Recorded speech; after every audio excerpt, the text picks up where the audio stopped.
Samsung's Galaxy S series, particularly the F5X models, has consistently succeeded by offering a blend of style and performance in the mid-range segment.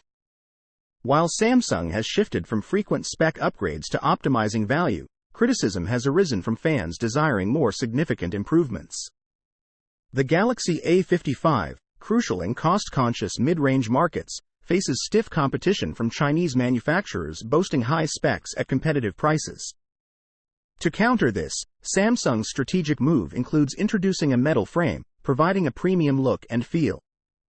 While plastic can mimic metal, the tactile experience of a metal frame could sway consumers toward the Galaxy A55, offering a distinguishing factor over Chinese alternatives. This aligns with Samsung's goal of making the Galaxy S series an aspirational step toward flagship devices, retaining customers within its ecosystem.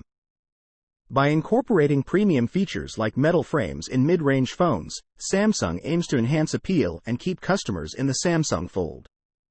Thank you for joining this video.